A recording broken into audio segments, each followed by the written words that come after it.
खुलुमबाय बेयो बड'लेण्ड इंखं टेलिभिजन दिनै 29 जुलाइ 2022 शुक्रबारखालि सानसेनि बरादखौ नोंथांमोननि खाथियाव लाबोदों आं सदानन्द दैमारिया।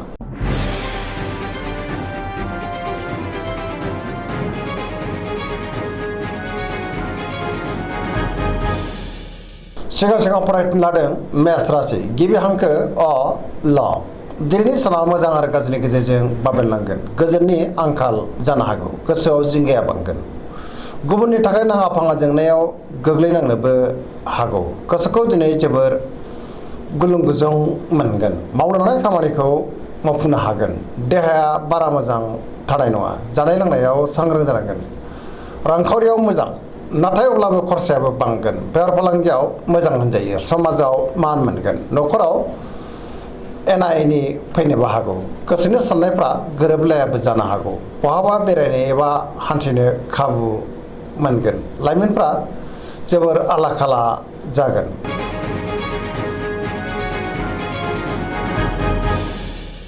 वृष राशि गिबि हांखो इ उ ब दिनैनि साना मोजां आरो गाज्रिनि गेजेरजों बाबेनलांगोन। गुबुननि हेफाजाब मोननो हागौ। गोसोखौ जोबोर उसाव बादाव मोनगोन। माबा मोनसे गाज्रि खौरां मोननोबो हागौ। गोसोआव नाथाय अब्लाबो बोलोआ बांगोन। मावनो लानाय खामानिखौ मावफुंनोबो हागोन। समाजावबो मान मोनगोन। रांखावरियाव मोजां, मोननो गोनांखौ दिनै मोननो हागोन। बेफार फालांगियाव मोजां होनजायो। आयाबो बांगोन। बहाबा थाङोब्ला मोजां। न'खराव बिसि फिसायनि गेजेराव अनलायनाय फैगोन। देहाया बारा मोजां थानाय नङा। माबा मोनसे देहायारि जेंना फैनो हागौ। जानाय लोंनायाव सांग्रां जानांगोन। सेंग्रा सिख्लाफ्रा जोबोर रमान्टिक जागोन आरो गावबा गावनि गोसोनि साननायफोरखौबो फोरमायलायनो हागोन। बहानिफ्रायबा हरखाबै मोजां खौरांबो फैनो हागौ। फरायसाफ्रा दिनै फरायनायाव गोसो दुंखांगोन।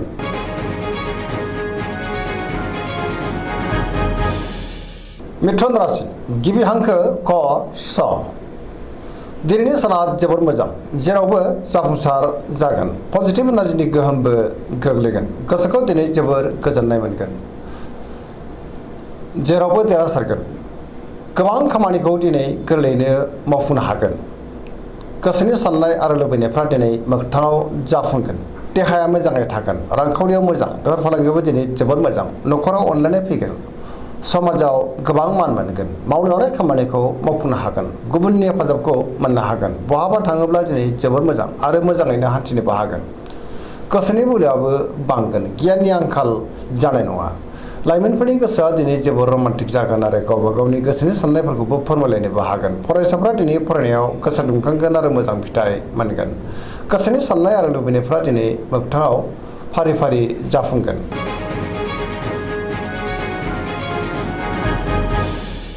कर्कट राशि गिबि हांखो ड ह दिनैनि साना जोबोर मोजां। गोसोखौ दिनै जोबोर गोजोननाय मोनगोन। मावनो लानाय खामानिखौबो थि समावनो आरो गोरलैयैनो मावफुंनो हागोन। रांखावरियाव मोजां।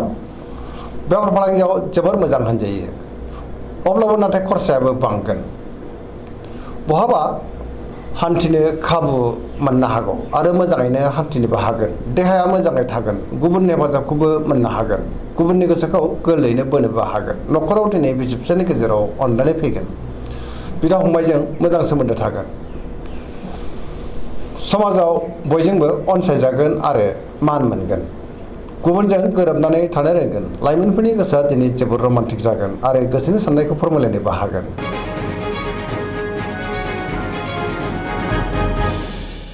सिंह राशि गिबि हांखो म ट दिनैनि साना जोबोर मोजां। मोनफ्रोमबो बिथिङावनो सांग्रां जानो रोंगोन। बयजोंबो अनजागोन आरो अनसायजागोन। गोबां मोजां खाबु फैनोबो हागौ। गोसोखौ दिनै जोबोर गोजोननाय मोनगोन। सोरबा गोजाम लोगोजों बहाबा लोगो मोनज्लायनो हागौ। मावनो लानाय खामानिखौ थि समावनो आरो गोरलैयैनो मावफुंनोबो हागोन। सिगांनि बबेबा आद्रा खामानिखौबो दिनै मावफुंनो हागोन।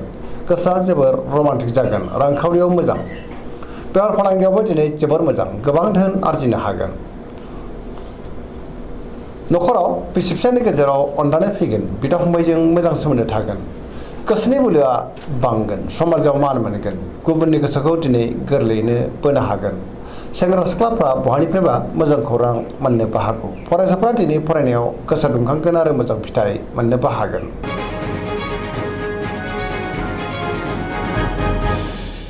कन्या राशि गिबि हांखो प ट दिनैनि साना जोबोर मोजां। गोसोआव गोथों आरो गोग्गो साननो रोंगोन। गोबां रोखोमनि मोजां खौरां फैनोबो हागौ। रांखावरियाव मोजां, गोबां मुलाम्फा मोनगोन। बेफार फालांगियावबो दिनै जोबोर मोजां। सोरबा गोदान सुबुंजों बहाबा लोगो मोनज्लायनाय एबा सिनायथि जानो हागौ। न'खराव अनलायनाय फैगोन। फरायसाफ्राबो दिनै फरायनायाव गोसो दुंखांगोन।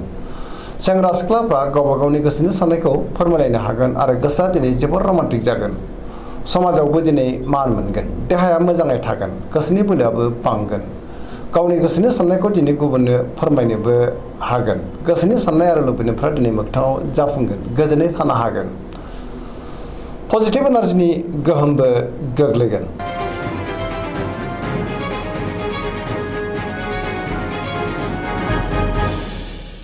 तुला राशि गिबि हांखो र ट दिनैनि साना जोबोर मोजां। गोसोआव गोजोननि आंखाल जानाय नङा। गोसोखौ दिनै जोबोर गोजोननाय मोनगोन। गोसोनि बोलोआबो बांगोन। गोसोनि साननाया मोगथाङाव जाफुंगोन। मावनो लानाय खामानिखौ थि समावनो आरो गोरलैयैनो मावफुंनोबो हागोन। देहाया मोजाङै थागोन। अब्लाबो नाथाय जानाय लोंनायाव सांग्रां जानांगोन। रांखावरियाव मोजां।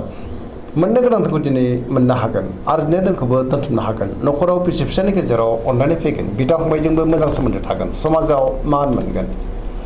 बेफार फालांगियाव दिनै जोबोर मोजां मुलाम्फा मोननो हागोन। लिरनाय फरायनायाव आखा फाखा जागोन।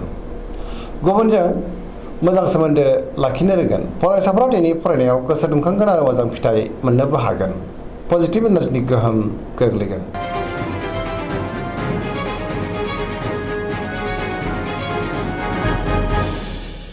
वृश्चिक राशि गिबि हांखो न स दिनैनि साना जोबोर मोजां।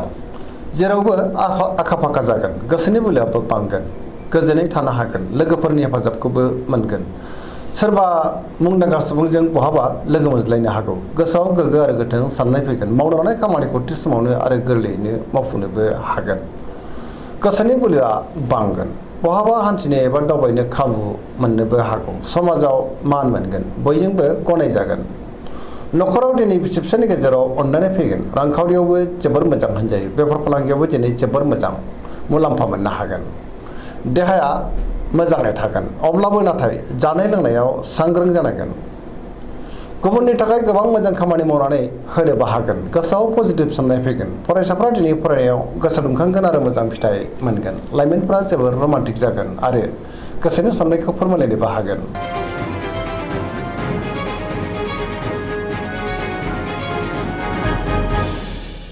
धनु राशि गिबि हांखो ढ फ भ दिनैनि साना जोबोर मोजां। गोबां मोजां खाबु फैनोबो हागौ। समाजाव गोबां मान मोनगोन। गुबुननि हेफाजाबखौबो मोननो हागोन। गोसोआव पजिटिभ साननाय फैगोन। पजिटिभ एनार्जिनि गोहोमबो गोग्लैगोन। सोरजोंबा बाख्नाय जानोबो हागौ। गोसोनि बोलोआ बांगोन। धोरोमारि बिथिङावबो दिनै गोसो दुंखांगोन। मावनो लानाय खामानिखौ थि समावनो आरो गोरलैयैनो मावफुंनोबो हागोन। रांखावरियाव दिनै जोबोर मोजां। अब्लाबो नाथाय खरसायाबो बांगोन। बेफार फालांगियाव जोबोर मोजां मुलाम्फा मोनगोन। देहाया मोजाङै थागोन। न'खराव बिसि फिसायनि गेजेराव अनलायनाय फैगोन। बिदा फंबायजों मोजां सोमोन्दो थागोन। बिमा बिफानि अननाय आरो बोरखौ दिनै मोननो हागोन। लाइमोनफोरनि गोसोआ दिनै जोबोर रमान्टिक जागोन आरो गावबा गावनि गोसोनि साननायफोरखौबो फोरमायलायनोबो हागोन। गोसोआव बोलो बांगोन।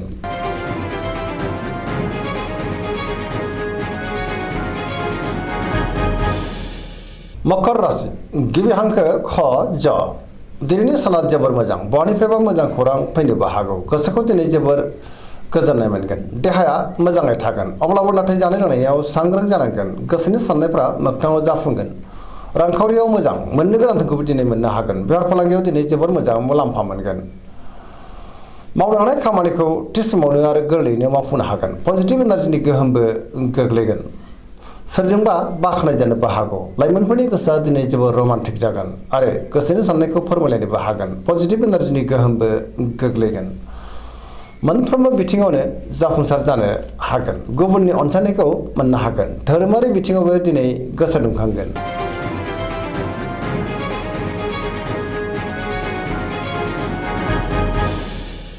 कुम्भ राशि गिबि हांखो ग स दिनैनि साना जोबोर मोजां गोसोनि बोलोआ बांगोन सोरजोंबा बाख्नाय जानोबो हागौ गोसोखौ दिनै जोबोर गोजोननाय मोनगोन मावनो हानाय खामानिखौ थि समावनो आरो गोरलैयैनो मावफुंनो हागोन बहानिफ्रायबा हरखाबै मोजां खौरां फैनोबो हागौ समाजाव मान मोनगोन बयजोंबो गनायजागोन रांखावरियाव मोजां गोबां धोन आरजिनो हागोन बेफार फालांगियाव दिनै जोबोर मोजां होनजायो देहाया मोजाङै थागोन न'खराव बिसि फिसायनि गेजेराव अनलायनाय फैगोन गोसोनि साननायफ्रा मोगथाङाव जाफुंगोन सेंग्रा सिख्लाफोरनि गोसोआ दिनै जोबोर रमान्टिक जागोन आरो गोसोनि साननायखौ फोरमायलायनोबो हागोन